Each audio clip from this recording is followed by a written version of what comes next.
மாணவர்களே, பன்- இயற்பியல்ல நம்ம அழகு 7 பார்த்துருக்கோம். அலை ஒளியியல் அப்படிதானே? யூனிட் 7 வே ஆப்டிக்ஸ். போன கிளாஸ்ல அந்த டிஃப்ராக்ஷன் இன் சிங்கிள் ஸ்லிட் அதை பார்த்தோம். டிஃப்ராக்ஷனா என்ன, அப்புறம் அது சிங்கிள் ஸ்லிட்ல எப்படிலாம் நடக்கும் அப்படிங்கிறத நம்ம பார்த்தோம். சிமுலேஷன்லாம் பார்த்தோம். ஞாபகம் இருக்குன்னு நினைக்கிறேன். டிஃப்ராக்ஷன் என்னன்னா, ஒரு லைட் ஒரு அப்டாக்கிள் அல்லது ஒரு ஒரு ஆப்ஜெக்டோடைய எட்ஜில் ஹிட் ஆகி பெண்ட் ஆகும் அரௌண்ட் த டாஜம். ஸ்ட்ரெயிட் லைன்ல போறது போகாம அந்த ஆப்ஜெக்ட் எட்ஜில் பெண்ட் ஆகுறது தான் நம்ம டிஃப்ராக்ஷன் அப்படின்னு சொல்றோம். தமிழ்ல பாத்தீங்கன்னா விளிம்பு விளைவு அப்படின்னு சொல்லுவாங்க.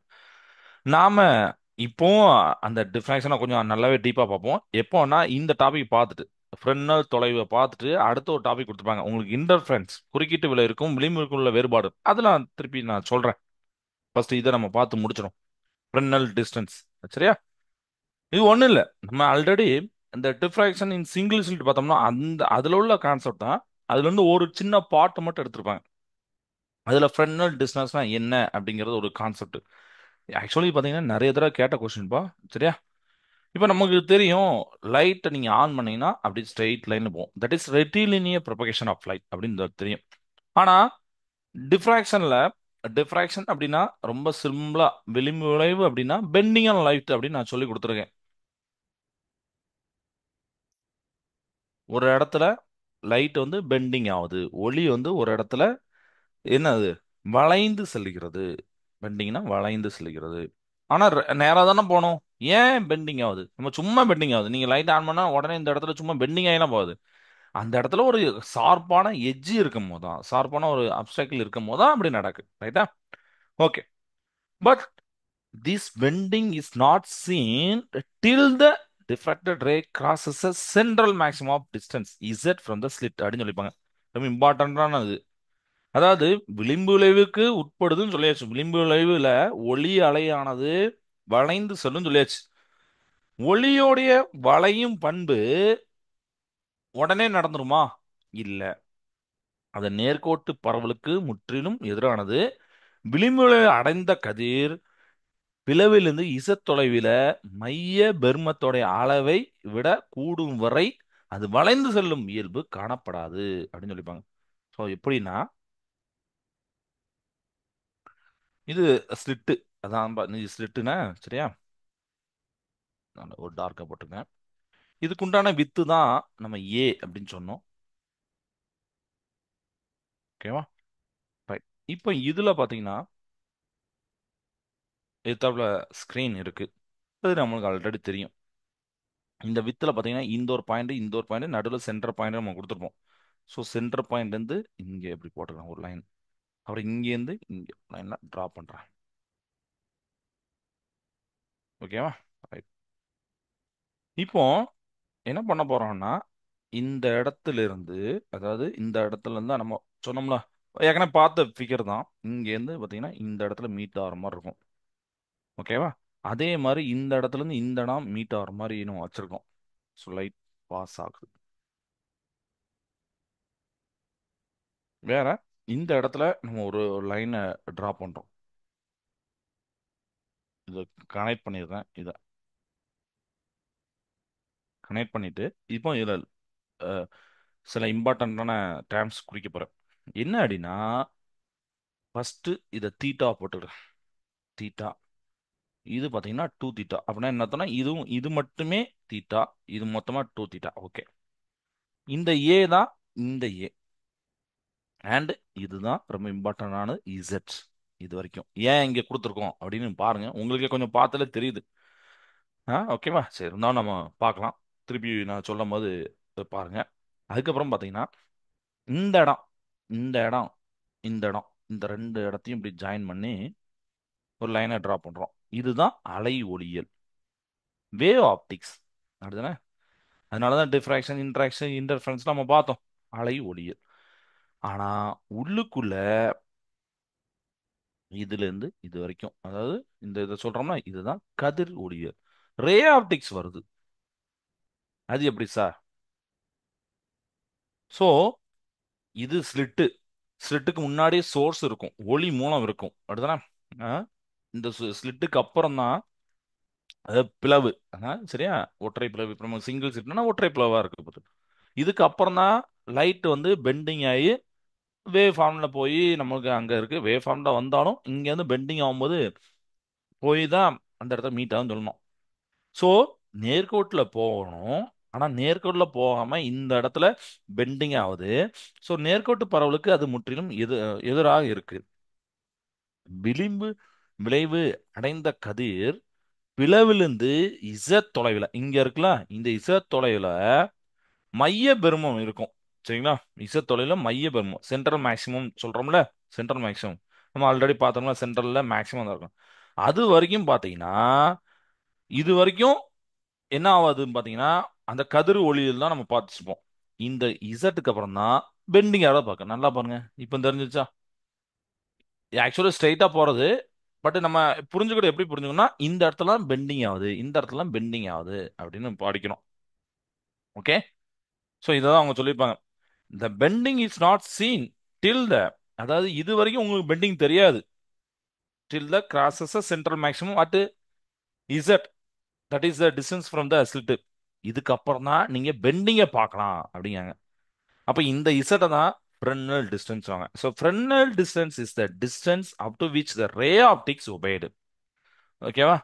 அப்போ எந்த தொலைவு வர ஒளியானது கதிர் ஒளிக்கு உட்படுகிறதோ, ஓகேவா, இந்த இருக்குல்ல, இது வரைக்கும் தான் கதிர் ஒளியில் உட்படுகிறது. ஆ? கதிர் ஒளிக்கு உட்படுகிறதோ அல்லது எந்த தொலைவிற்கு அப்பால் கதிர் ஒளியிலிருந்து உட்படாமல் அலை ஒளியலுக்கு உட்படுகிறதோ அந்த தொலைவு தான் ஃப்ரெனல் தொலைவு. Fresnel distance is the distance up to which the ray optics obeyed. இது வரைக்கும் ray optics obey ஆகும். பெண்டிங் ஆயிட்டா அது வே ஆப்டிக்ஸ். சரியா? Beyond which the ray optics not obeyed but the wave optics become significant. இதுதான் Fresnel distance. அப்ப இது உங்களுக்கு புரிஞ்சிருக்கும்னு நினைக்கிறேன். ஸோ இதோட எக்ஸ்பிரஷன் நம்ம இப்போ பார்க்கலாமா? இது கான்செப்ட் படம் போட்டாச்சு, எக்ஸ்பிரஷன் பார்க்கலாம். இப்போ diffraction equation for the first minimum உங்களுக்கு ஞாபகம் இருக்கா? முதல் சிறுமத்திற்கான விளிம்பு விளைவுக்கான சமன்பாடு நம்ம பார்த்தோம். என்ன? A sine theta equal to lambda அப்படின்னு பார்த்தோம்.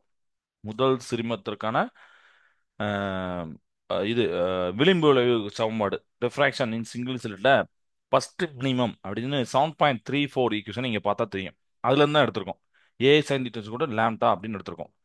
தீட்டா ரொம்ப ரொம்ப ஸ்மால், அதனால தீட்டா நம்ம எடுத்துட்டோம்னா சைன் தீட்டாவை எடுக்க வேண்டாம்.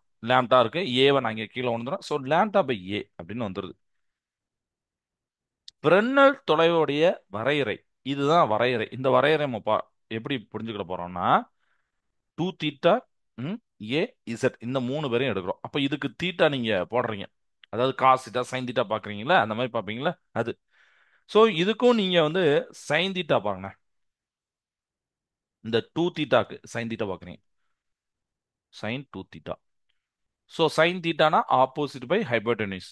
ஸோ இதுக்கு ஆப்போசிட் ஏ. ஸோ ஏ ஹைபோடெனிஸ்னு பார்த்தீங்கன்னா இந்த இசட் தான் சொல்றாங்க. So z a by z. வழக்கம் போல சைன் ரொம்ப ரொம்ப சின்னதுனால நம்ம சைன் எடுத்துடலாம், டூ தீட்டா மட்டும் போட்டுடலாம். ஓகேவா? ரைட். இப்போ தீட்டா தேவை அப்படின்னா, இதுல இருந்து தீட்டா தேவைன்னா டூவை கீழே கொண்டு வந்தோம்னா so A by two Z அப்படின்னு வந்துடும். கிளியர் ஆயிட்டா?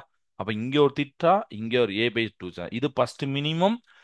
இது வந்து பாத்தீங்கன்னா நம்மளுக்கு ஃப்ரெனல் டிஸ்டன்ஸ் இருந்து. அப்போ ரெண்டு தீட்டாவை நான் கம்பேர் பண்றேன். நீங்க இந்த இடத்துல ஒரு டவுட் கேட்கலாம். ஏன் சார் நான் ஃபர்ஸ்ட் மினிமம், ஏன்னா இந்த மேபி இந்த டவுட் உங்களுக்கு வரலாம். வராட்டும் நானே அந்த டவுட்டை நானே கேட்குறேன். சார் நீங்க வந்து ஃபர்ஸ்ட் மினிமம் கண்டிஷன் தானே சார் எடுத்திருக்கீங்க அப்படின்னு நீங்க கேட்கலாம். ஏன் சார் நான் ஃபர்ஸ்ட் மேக்ஸிமம் எடுக்க கூடாதா? எடுக்கக்கூடாது. ஏன்னா நீங்க ஆல்ரெடி என்ன சொல்றீங்க? ஃபர்ஸ்ட், அதாவது நம்மளுடைய சென்ட்ரல் மேக்ஸிமம், சென்ட்ரல் மேக்ஸிமத்துக்கு அடுத்து என்ன ஒரு மினிமம் தான் வரும், அதாவது ஃபர்ஸ்ட் மினிமம். கரெக்டா? அந்த அதனால தான் இந்த எக்ஷன் எடுக்கும். நீங்க எடுத்தோடனே மேக்ஸிமம் பயிரோட, ஏன்னா ஒரு மேக்ஸிமத்துக்கு அடுத்து மினிமம், அதுக்கப்புறம் தான் மேக்ஸிமம் வரும். ஸோ அதனால தான் இதை எடுக்கும். இது கிளியர் ஆகுதுன்னு நினைக்கிறேன். இந்த கொஸ்டின் நீங்களே கேட்டுக்கோங்க, உங்களுக்கு நீங்களே கேட்டுக்கோங்க. ஏன் ஆன்சர் கண்டுபிடிங்க, ஈஸியா ஜட்ஜ் பண்ணிடலாம். ஓகே. இப்போ ரெண்டு தீட்டாவுடைய வேல்யூ வந்து உங்களுக்கு வந்து இருக்கு. தட் இஸ் நம்ம ரெண்டுத்தையும் ஈக்குவட் பண்ணலாம். பண்ணலாமா? One second.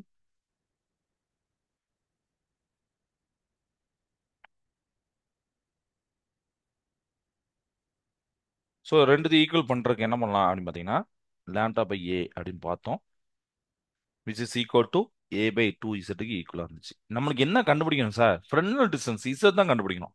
அதனால தான் இதை ரெண்டு ஈக்குவல் பண்றோம். எனக்கு இசட் தேவை அப்படின்னா இந்த இசட்டை கீழே வந்துடும், லேம்டா கீழே வந்துடும். நீங்க அப்படி பண்ணனா ஏ ஏ கேன்சல் பண்ணிடக்கூடாது, ஏன்னா ஒரே சைடு இருக்கு. சரியா? அப்போ இது வந்து பாத்தீங்கன்னா ஏ ஸ்கொயர் ஆகும். So A square by 2 lambda அப்படிங்கிறது தான் ஃப்ரெனல் டிஸ்டன்ஸோடைய ஈக்குவேஷன். அப்போ ஃப்ரெனல் டிஸ்டன்ஸ் எது வரைக்கும் சார் இருக்கும் அப்படிங்கிறது தான் நம்ம பார்த்துருக்கோம். ஏ அந்த ஸ்லிட்டு வித்து அதோடைய டிஸ்டன்ஸ் பாருங்க. அதோடைய அந்த வித்து, வித்தோடைய அந்த டிஸ்டன்ஸ் அதான் சொல்றேன், மேலே கீழே இருக்கலாம் வித்து. அதை ஸ்கொயர் பண்றீங்க. அப்புறம் நீங்க யூஸ் பண்ணக்கூடிய லைட்டோடைய வேவ் லென்த், ஏன்னா ஒவ்வொரு லைட்டுக்கும் ஒவ்வொன்றா இருக்கும், நம்ம பார்த்துருக்கோம்ல. லைட்டோடைய வேவ் லென்த் அதை போட்டு நீங்க 2 போட்டு இதை டிவைட் பண்ணீங்கன்னா அந்த அளவுக்கு ஃப்ரெனல் டிஸ்டன்ஸ் இருக்கும் அப்படின்னு நீங்க பிடிச்சிக்கணும். இதுக்கு அடுத்த சம்மே நல்லா இருக்கும், ஒரு இம்பார்ட்டன்டான சம் இருக்கும். 500 மீட்டர் நீளம் உடைய அப்படின்னு சொல்லிட்டு ஒரு சம்மு கொடுத்துருப்பாங்களே, அதில் 25 சென்டிமீட்டர் அதில் சொல்லிப்பாங்க. அந்த 25 சென்டிமீட்டர் வரைக்கும் உங்களுக்கு ஃப்ரெனல் டிஸ்டன்ஸுக்கு. ஸோ ஒரு கான்செப்ட் படிச்சீங்கன்னா டக்குன்னு அதுக்கு சம்மு இருக்கா பாருங்க. சம்மு இருந்ததுன்னா ஆக்சுவலி அந்த கான்செப்ட்டுக்கு லக்கு. நம்ம அந்த கான்செப்ட் நல்லா புரிஞ்சுக்கலாம். சம்மு இல்லைன்னா அதுக்காண்டி இல்லையே அப்படின்னு நீங்க நினைக்க வேண்டாம். புக் பேக்ல சம் இருக்கும், இல்லாட்டா கூட நெட்ல இருக்கும். நீங்க sums according to the friend distance அப்படின்னு போட்டீங்கன்னா ஏகப்பட்ட லட்சக்கணக்கான சம் வரும். அதை செஞ்சு பாருங்க. ஓகே, இது நம்ம சைட்ல இருந்து நம்ம பண்ணக்கூடிய சொல்லிட்டு இருக்கோம். ஓகே, இப்போ நம்ம அடுத்த டாபிக் போறோம். அடுத்த டாபிக் தான் குறுக்கீட்டு விளைவிற்கும் விளிம்பு விளைவிற்கும் உள்ள வேறுபாடு அப்படின்னு சொல்லிப்பாங்க. ஓகேவா? அந்த டாபிக் தான் போறோம். ஸோ அதை எழுதுறேன் அந்த டாபிக்கை.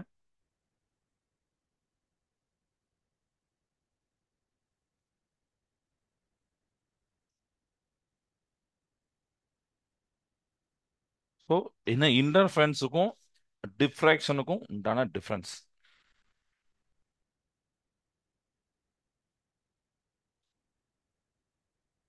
Difference between interference and diffraction. ஏன்னா நிறைய பேருக்கு இந்த டவுட் வரலாம், சார் இன்டர்ஃபரன்ஸ் என்ன என்ன டிஃப்ராக்ஷன் என்ன அப்படின்னு ஒரு டவுட் வரலாம். அவங்களே சொல்லியிருப்பாங்க, it is difficult to find the difference between the interference and diffraction as they both exhibit the wave nature of light அப்படின்னு சொல்லியிருப்பாங்க. அது உண்மைதான். நிறைய பேருக்கு இந்த டவுட் வரும். குறுக்கீட்டு விளைவுக்கும் விளிம்பு விளைவுக்கும் இரண்டான வேறுபாட்டை வேறுபடுத்தி பார்ப்பது மிகவும் கடினம். ஏன் அப்படின்னா முக்கியமா இந்த இன்டர்ஃபரன்ஸும் டிஃப்ராக்ஷன் பாத்தீங்கன்னா லைட்டோட வேவ் நேச்சர் வச்சு வரும். லைட்டுக்கு வேவ் நேச்சர் உண்டு நீங்க சொன்னாதான் இந்த இதே உங்களால ப்ரூவ் பண்ண முடியும். சரியா? நமக்கு டியூவல் நேச்சர்னு சொல்லமுல, பார்ட்டிகல் நேச்சர் தான் இதை சொல்ல முடியாது. ஸோ வேவ் நேச்சர் சொல்றோம், அதனால ரெண்டுமே நம்ம சொல்றோம். இவ்விரண்டு பண்புகளும் ஒளியின் அலைப்பண்பை வெளிப்படுத்துகின்றன. இவ்விரண்டு நிகழ்வுமே திரையில் உருவாகும் பெருமங்கள் மற்றும் சிறுமங்களுக்கு குறுக்கீட்டு விளைவும் வடிவேல் நிலப்பகுதியில் ஒளி பருவதற்கு விளிம்பு விளைவும் காரணமாக அமைகின்றது சொல்லிப்பாங்க. ஒன்றும் இல்லை, இப்போ நம்ம டிஃப்ராக்ஷன் இன்டர்ஃபரன்ஸ் ரெண்டுலேயும் பார்த்தீங்கன்னா உங்களுக்கு மேக்ஸிமம் மினிமம் மாற்றி மாற்றி வரும். அப்படின்னா ஸ்க்ரீனில் டிஃப்ராக்ஷன் லைட் வந்து அந்த இடத்துல ஸ்ப்ரெட் ஆகும் அப்படின்னு சொல்லிடுவோம், பெண்ட் ஆகி அந்த ஜாமெட்ரிக்கல் ஷேடோ ரீஜனில் வரும். இன்டர்ஃபரன்ஸில் சூப்பர் பொசிஷன் வரும் அப்படின்னு சொல்லிப்பாங்க. ஸோ இதுதான் அவங்க சொல்லியிருக்காங்க. பட் நான் உங்களுக்கு திருப்பியும் இதை கொஞ்சம் டீட்டெயிலாக சொல்கிறேன். டிஃப்ராக்ஷன் அப்படின்னா பெண்டிங் ஆன் லைட்ஸ்.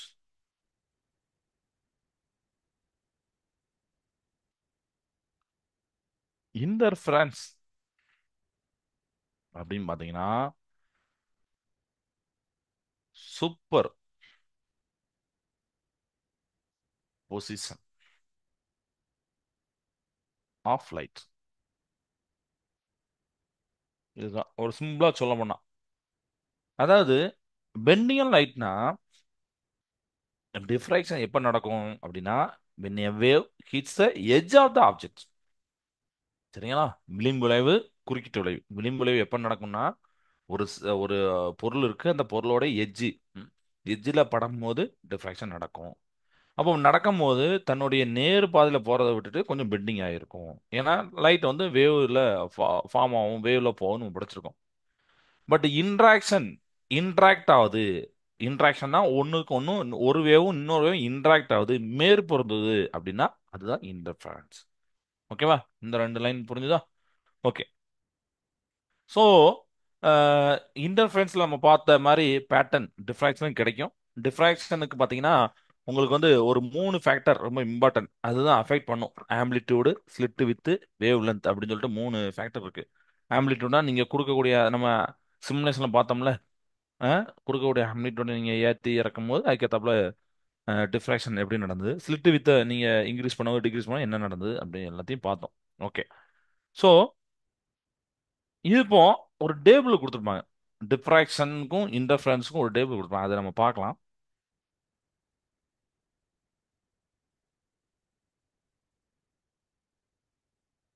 இன்டர்ஃபரன்ஸ், சரிங்களா, இது இன்டர்ஃபரன்ஸ் நம்ம இங்க எழுதுவோம். டிஃப்ராக்ஷனை இப்படி எழுதும். இன்டர்ஃபரன்ஸ் அப்படின்னு பார்க்கும்போது உங்களுக்கு வந்து பிரைட்டும் டார்க்கும் கிடைக்கி. பட்டு நம்ம அதை எப்படி சொல்லலாம் ஈஸியாக எப்படின்னா ஈக்குவலி ஸ்பேஸ்டு அப்படின்னு சொல்லலாம்.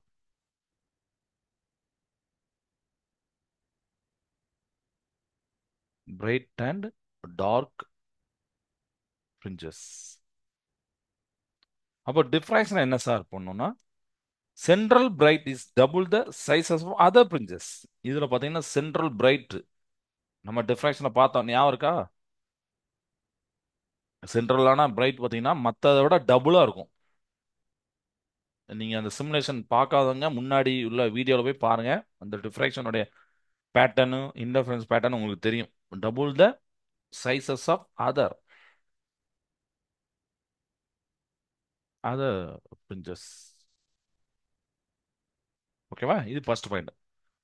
ரெண்டாவது point, equal intensity for all bright fringes அப்படின்னு சொல்லிப்பாங்க. எல்லா பிரைட் ஃப்ரிஞ்சஸும் பார்த்தீங்கன்னா ஈக்குவலான இன்டென்சிட்டி இருக்கும். ஈக்குவலான, இது வந்து ஒன்றாவது பாயிண்ட், ரெண்டாவது பாயிண்ட், சரியா? இங்கே போட்டிருக்கேன், சைடில் ஸ்க்ரீன் தெரியலன்னா. ஸோ ஈக்குவலான இன்டென்சிட்டி இருக்கும். இதை மூணு பாயிண்ட் இருக்கு. ஃபர்ஸ்ட் இங்கிலீஷ் எழுதிட்டு அப்புறம் நான் தமிழ்ல இந்த போர்டை வச்சு சொல்லித்தரேன். Equal intensity for all bright fringes.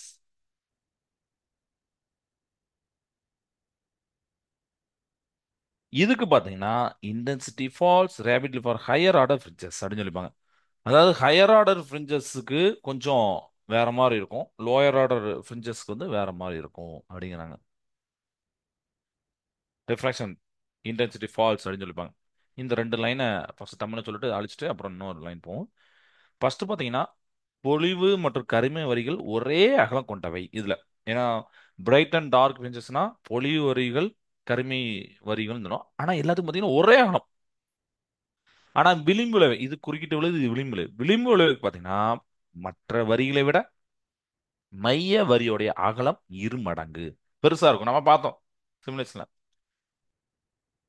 ரெண்டாவது பாயிண்ட், எல்லா பொழிவு வரிகளும் கிட்டத்தட்ட ஒரே ஒளிச்செறிவை பெற்றிருக்கும். ஈக்குவலா எல்லா இதுவும் பார்த்தீங்கன்னா ஒரே ஒளிச்செறிவு, ஈக்குவல் இன்டென்சிட்டியா இருக்கும், ஒளிச்செறிவா இருக்கும். ஆனா இதுக்கு பார்த்தீங்கன்னா விளிம்பு விளைவு பார்த்தீங்கன்னா உயர் வரிசை விளிம்பு விளைவு வரிகளின் ஒளிச்செறிவு வேகமாய் குறையும் அப்படின்னு சொல்லியிருக்காங்க. அதனால தான் intensity falls rapid for higher order ஃபின்ச்சர்ஸ் சொல்லிப்பாங்க. சரிங்களா? உயர் வரிசை அப்படின்னா நமக்கு தெரியும்ல ஹையர் ஆர்டர்னா எப்படி இருக்கும்னு சொல்லிட்டு. ஸோ அந்த ஹையர் ஆர்டர்ல இருக்கக்கூடிய விளிம்பு விளைவு வரிகளுடைய ஒளிச்செறி பார்த்தீங்கன்னா வேகமாக குறையும் போக போக போக.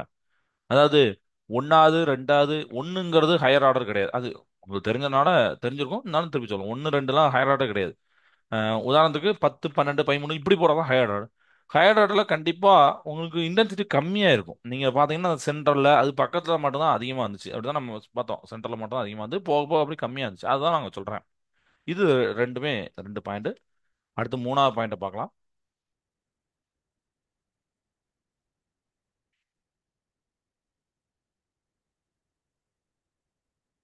இன்டர்ஃபரன்ஸ் டிஃப்ராக்ஷன்ல ஒரு ஒரு 2 மார்க் இதை கேட்கலாம்.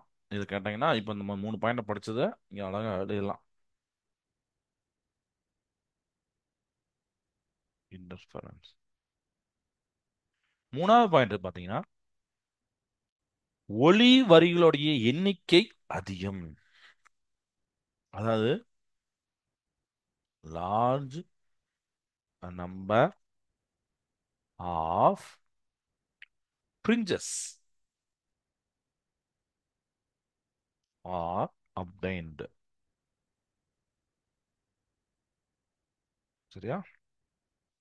நிறைய fringes பேட்டர்ன் நம்ம பார்த்தோம். செகண்ட்.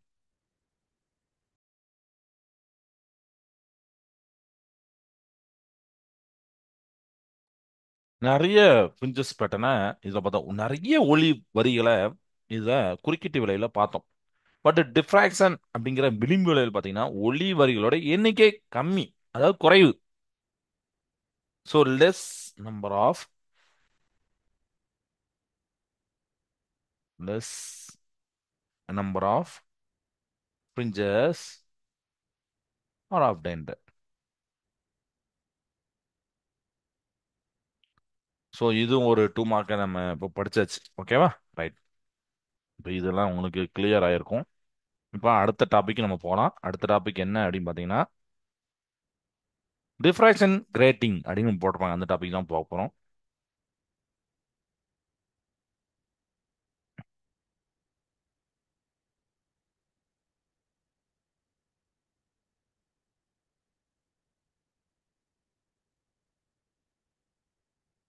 டிஃப்ராக்ஷன் கிரேட்டிங்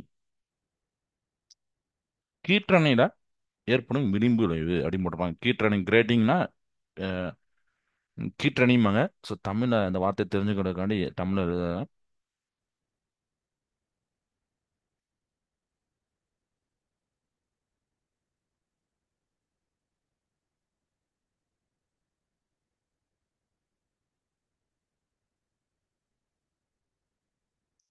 கீற்றணியில ஏற்படும் விளிம்பு விளைவு. என்ன சார் டிஃப்ராக்ஷன் இன் சாதாரண சிங்கிள் ஸ்லிட்டுக்கும் கிரேட்டிங் என்ன சார் டிஃப்ரெண்ட் அப்படின்னு நினைக்கலாம். கிரேட்டிங்னா இஸ் நத்திங் பட் ஸ்லிட்டு தான். ஆனால் நிறைய என்ன பண்ணியிருப்பாங்க பார்த்தீங்கன்னா பிரிச்சிருப்பாங்க. ஓகேவா? ஸோ இதை வந்து நான் வந்து சொல்கிறேன். அந்த ஃபர்ஸ்ட் கிரேட்டிங்கை நீங்கள் பாருங்க. செகண்ட்.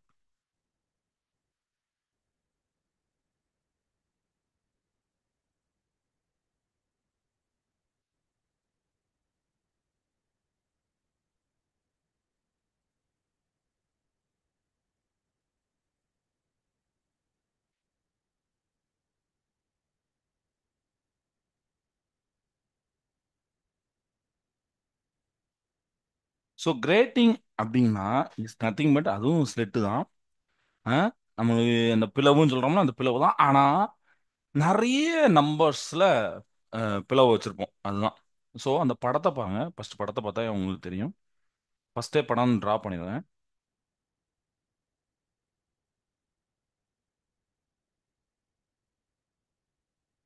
இப்படி போட்டிருப்பாங்க. இதுதான் கீற்றணி. ஓகேவா? ஓகே. கிரேட்டிங். இதை வந்து நம்ம இதை ஒரு எண்டை ஏன்னு சொல்லுவோம், ஒரு எண்டை பின்னு சொல்லுவோம். ஒவ்வொன்றுத்துக்கும் நடுவில் வித்து அதை வந்து பார்த்தீங்கன்னா இப்போ இதை வந்து பின்னு போட்டிருப்பாங்க, இதை வந்து ஏன்னு போட்டிருப்பாங்க. ஓகே. நம்மளுக்கு இந்த ஒவ்வொன்றுத்துலேருந்தும் பார்த்தீங்கன்னா லைட் வேவ்ஸ் வருது. ஸோ இப்படி போட்டுக்கலாம்.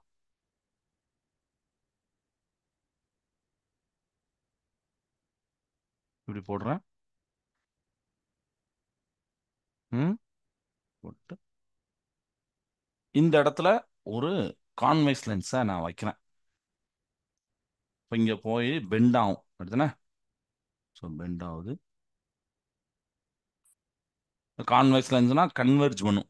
அதனால கன்வெர்ஜ் நம்ம போடணும். கன்வெர்ஜ்னா ஒரே இடத்துல மீட் சேர்க்குற மாதிரி. ஓகேவா?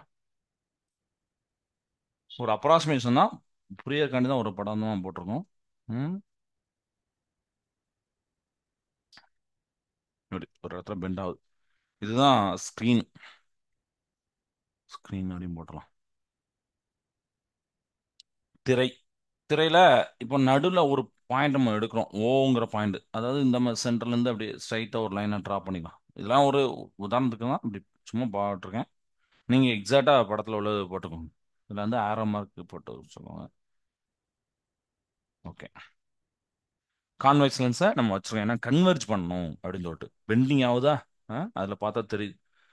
ஸோ கிரேட்டிங் அப்படிங்கிறது ஒரு மல்டிபிள் செட்டு. அதுக்கு பார்த்தீங்கன்னா ஈக்குவலான வித்துலாம் இருக்கும். அண்டு நம்ம ஏற்கனவே சொன்ன மாதிரி தான் இந்த பிளவும் பார்த்தீங்கன்னா அதோடைய அந்த சைஸ் பார்த்தீங்கன்னா நீங்க அனுப்பக்கூடிய லைட்டோடைய வேவ் லென்த்துக்கு கம்பேரபிளா இருக்கணும். அலை நீளத்துக்கு அந்த விளிம்புலையுடைய கீற்றணியில நம்ம சம அகலமுடைய அதிக எண்ணிக்கையிலான அமைந்த பிளவுகள் இருக்கு. பிளவுடைய அகலம் விளிம்பு விலை அடையும் ஒளியோட அலை நீளத்தோட ஒப்பிடத்தக்க அளவில் நம்ம ஏற்கனவே ஒரு கண்டிஷன் பார்த்துருக்கோம். கம்பேரபிளா இருக்கணும். சைஸ் அதிகமாக வந்துட்டு வேல் வந்து கம்மியாக இருந்ததுன்னா உங்களுக்கு டிஃப்ராக்ஷன் நடக்காது. சரியா? அதிகமாக இருக்கலாம், கம்பேரபிளாக இருக்கலாம் அப்படின்னு நம்ம பார்த்துனோம். ஒளி புகும் பொருளின் மீது ஒளி புகா கோடுகள் வரையப்பட்டிருக்கும். வணிக ரீதியில் செய்யப்படும் நவீன விளிம்பு விளைவு கிட்டணியில் பார்த்தீங்கன்னா 1 சென்டிமீட்டர்ல 6000 ஒளி புகா கோடுகள் வரையப்பட்டிருக்கும். நீங்க கிரேட்டிங்க பார்க்கலாம், லேபில் இருக்கும். ஒரு சின்ன கண்ணாடி தகன மாதிரி இருக்கும். அதை பார்த்தீங்கன்னா அதில் தெரியும். சரியா? A grating is a plain sheet of transparent material. கண்ணாடி. சரியா? ஒரு plain ஷீட்டா இருக்கும். On which opaque rulings are made. அதுல நிறைய வரி வரியா போட்டு வச்சுப்பாங்க. இன் மாடர்ன் கமர்ஷியல் கிரேட்டிங்ல 1 சென்டிமீட்டருக்கு 6000 லைன்ஸ் இருக்கும்பா. ஓகேவா? 6000 லைன்ஸ் இருக்கும். Okay, 1 சென்டிமீட்டர்ல. The transparent space between the rulings act as a slit of with A and the ruling act as a obstacle having definite with B அப்படின்னு சொல்லியிருப்பாங்க. இதை புரிஞ்சுக்கிறதுக்கு இதை நம்ம வச்சு சொல்லலாம். இருந்தாலும் இந்த படத்தை வச்சுட்டு நான் ஒரே ஒரு இதை மட்டும் வச்சு சொல்றேன். ஏன்னா சம்டைம்ஸ் அதை இமேஜின் பண்றதுக்கு இப்போ நான் சொல்றது யூஸ் ஆகலாம். நிறைய அதாவது டிரான்ஸ்பர் மெட்டீரியல்ல இப்படி இருக்கா, இந்த இடத்த வந்து ஒரு ஒபேக் ஒளி புகாது. புரியறதுக்காண்டி இப்படி சொல்றேனே. சரியா? மற்றது இப்போ அழிக்க போறேன். ஒரு ஒளி புகாது. இதுக்கு அடுத்து இதுதான் ஒளி புகாது. இந்த ரெண்டு மட்டும் எடுத்துட்டேன். ஓகே. இப்போ இதுல பாத்தீங்கன்னா இதுல ஒரு கேப் இருக்கு, இதுல ஒரு கேப் இருக்கு, இதுல ஒரு கேப் இருக்கு. அப்ப இதுக்குன்னு ஒரு வித்து இருக்கும். இந்த வித்து ஏ, இந்த பிளாக்ல போட்டிருக்கோம்ல இந்த வித்து பி. ஓகே, இதுவும் ஏ தான், இதுவும் ஏ தான் இருக்க போகுது. ஓகேவா? அதுதான் சொல்லியிருக்காங்க. ஸோ ஸ்லிட்டோடைய வித்து ஏ, அது மாறவே மாறாது. நீங்க 6000 கோடு எல்லா கோடுக்கும் பாத்தீங்கன்னா அந்த ஸ்லிட்டோட வித்து ஏ தான். அதே நேரத்தில் அந்த ஒபேக் அந்த ரூலிங் இருக்குல்ல, அதுதான் அப்டேக்கில் அந்த பிளாக்ல போட்டிருக்கேன். ஏன்னா ஒளி புகாது. இதோடைய வித்து பாத்தீங்கன்னா பி தான். அப்ப கம்பைன்டு வித் எப்படி இருக்கும் பாத்தீங்கன்னா, அதாவது கம்பைன்டு வித்னா ரூலிங் பிளஸ் ஸ்லிட், அதுதான் கிரேடிங் எலமெண்ட் அப்படின்னு சொல்லுவாங்க. இந்த combined with of ruling and slit is called grating element.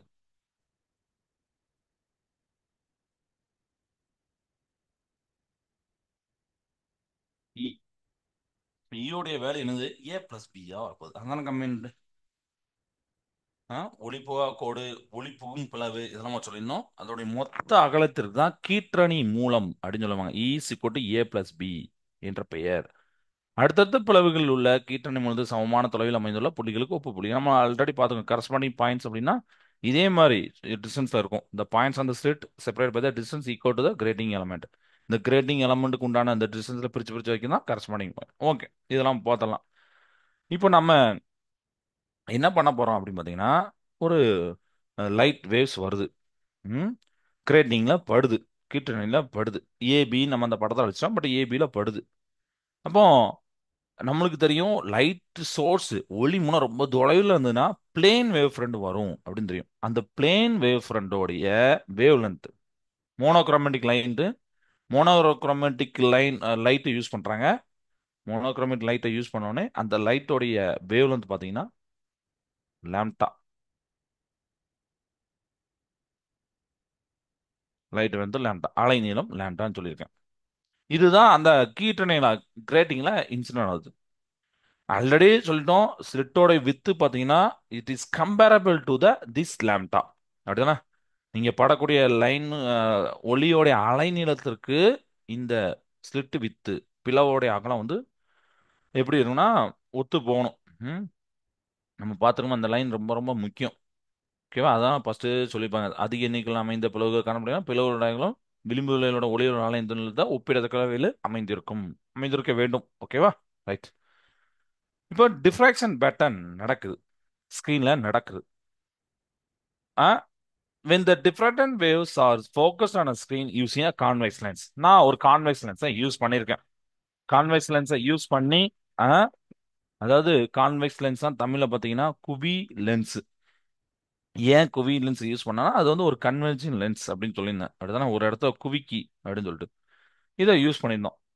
இப்போ ஸ்கிரீன்ல ஒரு பாயிண்ட்ல நம்ம பி அப்படின்னு எடுத்திருந்தோம். அப்படிதானே? பின்னு எடுத்திருந்தோம். இந்த பிங்கிறது பாத்தீங்கன்னா தீட்டாங்கிற ஆங்கிள் இருக்கும். அதாவது நம்ம இங்க ஒரு பெர்பெண்டிகுலர் கோடு போட்டிருந்தோம். இந்த கோட்ல இருந்து இதுக்கு உண்டான ஆங்கிள் பாத்தீங்கன்னா தீட்டாங்கிற ஒரு ஆங்கிள் இருக்கும். சரியா? let us consider point P at an angle theta with a perpendicular drawn from the center of the grating to the screen. இது சென்டர், அது உங்களுக்கு தெரிஞ்சுக்கப்போம். இது சென்டர், இது ஸ்கிரீன். இதுக்கு ஒரு லைன் டிரா பண்றீங்க, பெர்பெண்டிகுலர் லைன் டிரா பண்றீங்க. இதுக்கும் இந்த Pக்கு உண்டான ஆங்கிள் தீட்டா. ஓகே. இப்போ பாத் டிஃபரன்ஸ் பார்க்கணும். அப்படின்னா பாதை வேறுபாடு பார்க்கணும். அதாவது டெல்லு பார்ப்போம். between the diffracted wave from the one pair of adjacent corresponding point சொல்லிப்பாங்க. அப்படி என்னன்னா ஒரு பேர் ஆஃப் அட்ஜசன்ட் கரஸ்பாண்ட் அடுத்தடுத்து இருக்கக்கூடிய ஒப்புமை புள்ளிகள்ல இருக்கக்கூடிய அந்த இடத்துல இருந்து வரக்கூடிய டிஃப்ராக்டட் வேவ்ஸ் உடைய பாத் டிஃபரன்ஸ். ஏன்னா பாத் டிஃபரன்ஸ் வச்சு தான் அந்த இடத்துல மினிமா மேக்சிமா வரலாம் நம்ம பார்த்துருக்கோம். அதனால சொல்றோம் பாத் டிஃபரன்ஸ் ரொம்ப ரொம்ப முக்கியம். இப்போ பாத் டிஃபரன்ஸ் நம்ம எழுதலாம். பாத் டிஃபரன்ஸ் டெல்லு நமக்கு தேவை. ஆல்ரெடி போன கிளாஸ்லலாம் நம்ம வந்து இந்த டிஃப்ராக்ஷன் அதெல்லாம் பார்க்கும்போது டெல்லு பார்க்கும்போது உங்களுக்கு ஞாபகம் இருந்திருக்கும். டெல்லு பார்க்கணும்னா என்ன பண்ணியிருப்போம்? நல்லா யோசிச்சு பாருங்க. பிளவை வந்து ஒற்றைப்படையாவோ ரெட்டைப்படையாவோ ஆட் நம்பரோ ஈவன் நம்பரோ டிவைட் பண்ணிப்போம். இப்போ சப்போஸ் ஆட் நம்பரா டிவைட் பண்றோம்னா a/2 sin தீட்டான்னு வந்திருக்கும். அப்படிதானே அங்க. ஏன்னா ஏ அப்படிங்கிற மொத்தமாவை நான் டிவைட் பண்ணியிருக்கேன். ஆக்சுவலி ஈவன் நம்பரா டிவைட் பண்ணியிருப்போம். அதனால a/2 வரும். ஓகே, அது போன கிளாஸ்ல உள்ளது. பட் இங்க a/2ன்னு போடாம நான் ரெண்டோட வித்தியும் சேர்த்து போடணும். அதான் a+b. போன இதை வச்சு அப்படியே கம்பேர் பண்ணுங்க. இந்த இடத்துல a+b sin தீட்டா போட்டலாமா? This path difference is the same for any pair of adjacent component. ஏன்னா இந்த பாத் டிஃபரன்ஸ் நீங்க படிச்ச உடனே, இந்த பாதை வேறுபாட்டை படிச்ச உடனே, சார் இந்த ஃபர்ஸ்ட் உள்ளதுக்கு மட்டும் தான் வருமா சார்? இங்க கொஞ்சம் பெருசாவே ட்ரா பண்றேன். ஃபர்ஸ்ட் வீக்ல மட்டும் தான் வருமா சார் அப்படின்னு இல்ல. நீங்க எந்த ரெண்டு கரஸ்பாண்டிங் பாயிண்ட்ஸா எடுத்தாலும் இது ஏ இது பி, இது ஏ இது பி, இது ஏ இது பி, அப்படிதானே? ஸோ எதுக்கு எடுத்தாலும் இதான் பாதை வேறுபாடு வரப்போகுது. ஒப்புமை புள்ளிகளோட அனைத்து புள்ளிகளுக்கும் நீங்க பார்க்கும்போது பாதை வேறுபாடு இதுதான். அப்போ பாயிண்ட் பி அந்த இடத்துல என்ன நடக்குன்னு பாத்தீங்கன்னா மேக்சிமம் கிடைக்கி, பெருமம் கிடைக்கி. சரியா? பெருமம் கிடைக்கணும்னா நமக்கு கண்டிஷன், நான் பெருமம் கிடைக்குன்னு வச்சு நான் சொல்றேன்.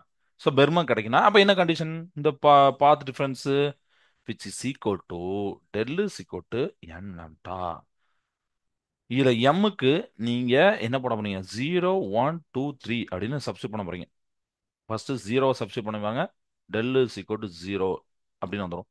ஒன்றை போட்டு பார்த்தீங்கன்னா லேம்டா, ரெண்டை போட்டு பார்த்தீங்கன்னா 2 லேம்டா, மூணை போட்டு பார்த்தீங்கன்னா 3 லேம்டா அப்படின்னு வரும். இதெல்லாம் மேக்சிமம் கிடைக்கணும்னா நம்ம சொல்கிறோம் எம் வந்து 0லேருந்து போட போகிறோம். அப்போ இது பாதை வேறுபாடு தான்.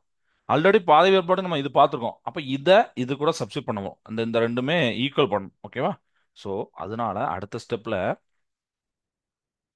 a+b sin தீட்டாவும் எம் லேம்டாவும் ஈக்குவல் அப்படின்னு நம்ம சொல்லுவோம். எப்பவுமே போன தடவை சொல்ற மாதிரி தானே, லேம்டா/2 அப்படிலாம் நம்ம வச்சு கண்டுபிடிச்சோம்னா அதே மாதிரி தான்.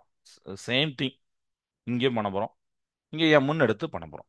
இதுதான் நமக்கு வந்து இந்த பிங்கிற பாயிண்ட் வந்து மேக்சிமம் பெருமமா கிடைக்கக்கூடிய நிபந்தனை. ஓகே சார், எம்முக்குன்னா என்ன சார் அப்படின்னு நீங்க நினைக்கலாம். ஒன்றும் இல்லை, அங்கே என்ன எண்ணுக்கு என்ன மீனிங், எண்ணுக்கு என்ன ரோலோ அதே தான் எம்முக்கும். It is order of diffraction. சரியா? மேக்ஸிமம் அப்படின்னு போட்டிருப்பாங்க. ஸோ எம் வந்து நான் வேணா எழுதுறேன்.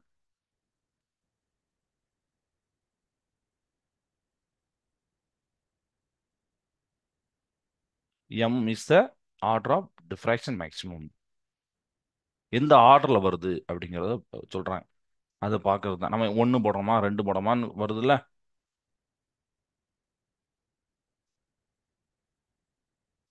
Order of diffraction maximum.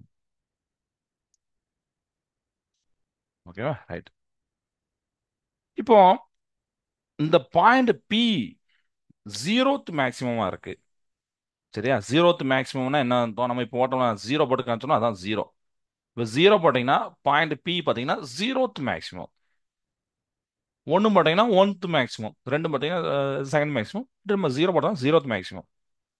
அப்போ நல்லா பாருங்க, அந்த ஃபார்முலாவில் நம்ம கம்பேர் பண்ணியிருந்தோம். a+b sin theta which is equal to M lambda அப்படின்னு சப்ஸ்டிட் பண்ணியிருந்தோம். ரைட்டா?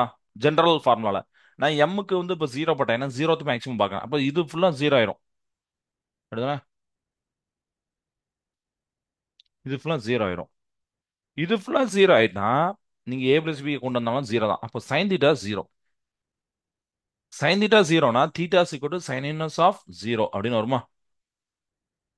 சைனோடைய எந்த வேல்யூ ஜீரோவா இருக்கும்? சைன் இன்வர்ஸ் ஆஃப் ஜீரோனா என்ன அர்த்தம்? தீட்டாவுடைய வேல்யூ ஜீரோ. அதாவது சைன் ஜீரோ, ஜீரோ என்னப்பா? ஜீரோ தான். So theta equal to zero அப்படின்னு போட்டுப்பாங்க. அப்போ ஆங்கிள் இல்லைன்னு அர்த்தம். This is called zeroth diffraction or central maximum போட்டிருக்காங்களா?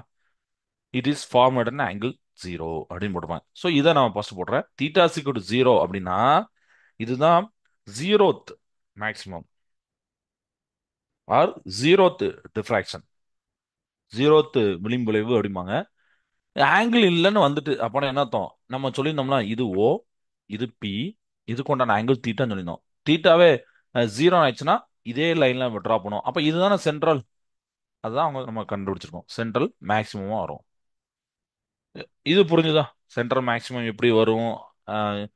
Just அந்த கான்செப்ட் அப்படியே அப்ளை பண்ணியிருக்கேன். புதுசா நம்ம எதுவுமே கன்ஃபியூஷன் பண்ண வேண்டாம்.